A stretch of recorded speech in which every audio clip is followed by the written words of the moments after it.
Well, the Press Democrat had an editorial saying that there were no good reasons for rejecting the proposal.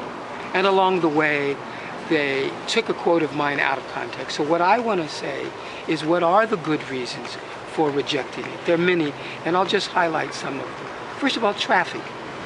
Sebastopol, according to a study published in 2010, of the 70 cities in its population range, has the second highest number of fatalities and injury accidents. And a lot of them occur on that corner where Highway 12 and 16 meet. So the issue is location, location, location. Traffic, traffic, traffic. It's already a nightmare at certain hours of day. And not only creating new trips, but all the ingress and egress.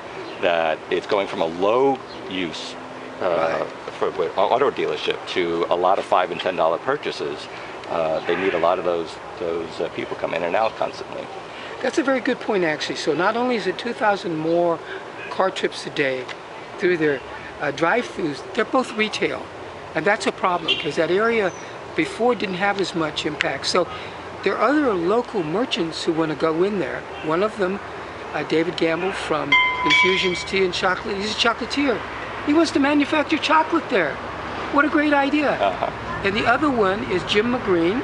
He's one of the founders of Zap, the electric bicycle, electric car, and he still works with electric vehicles.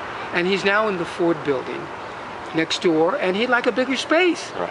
But I'm guessing then that they can't pay as much as CVS and Chase. So then it's a question of the Pollinis accepting a lower price for their land in order to have a more socially beneficial, appropriate use. That's probably true, but some of us would be willing to invest in such a situation there. I would be one. I mean, I don't, I have a farm, I teach college, so I don't need to have a store there. Though if they were willing to sell my boysenberries, that would be nice. But I could see, I believe in development. I made money from development as a young person. Real estate development. I organized a tenants union, and then we sold off parts of it. So I think that area could be developed successfully. Cool. Let's go to the points 2 through 6 briefly here. Okay, well, the second one is the Design Review Board has rejected this numerous times, most recently by a 4-to-1 vote, because they made cosmetic changes that they made a big deal about, but they weren't basic changes. So we should trust those professionals who have no vested interest, as Armstrong, Chase, and CVS do. So we should support our local officials for the hard amount of work they do. Okay, good. Number 3?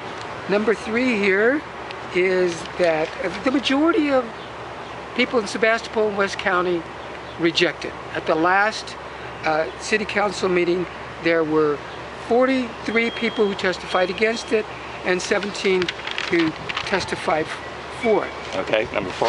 Number 4 is on my list here, is that the threat in the Press Democrat of the fear-mongering litigation by Armstrong because of the deep pockets of Chase and CVS. Chase is the largest bank in the U.S., CVS is the 18th largest corporation. That doesn't really intimidate us. It furthers our resolve to fight these 21st century robber barons. If you go in there, there's a couple hundred people there. The last 2 meetings, there have been a couple hundred people there. That's democracy in action. The Press Democrat says it's time to move on. Well, democracy, especially if it's horizontal rather than vertical, top down, is messy. It takes up time. We should be proud of the democratic tradition, and we have both points of view, which people can express here. And so that's the next one. There we go. And then if CVS were to leave the Redwood Market, where it is now, they would leave a big hole. Right. And many elders and West County people have commented to me that that's where they go. They don't want to come downtown. It's already too dangerous. They don't want to cross the street, especially the ones in wheelchairs. From the whole west side of town there. The whole west side of town, right. It would leave a big hole there. Right, and they're gonna force new trips downtown. All right, and number 6. Well, the other is a more global thing. It is our downtown commons represents the heart and soul of our town. We have Screaming Mimi ice cream there. We have this slice of life. We have Infusions Tea. And these are all small local businesses. And we have the Barlow Project coming in, which I support because it's local.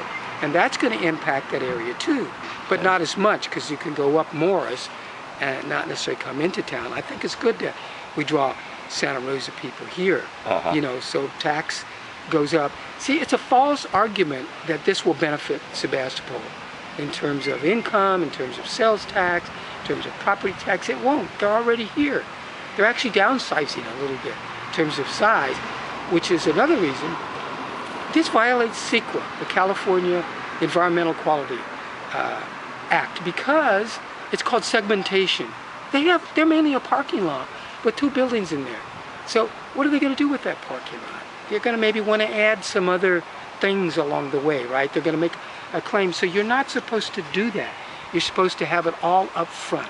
So some planners have told me and have testified here that they're segmenting, which means they're going to the first stage now, they get their foot in the door, and then they go to the next stage. Why do they want that car-centric situation that's not helpful for pedestrians, it's not helpful for people on bicycles, it's not helpful for disabled. It's clearly a suburban design. It's a suburban strip mall. Right. You got it. All righty. Well, thanks a lot. Okay. Shepherd Bliss. Thank you very much.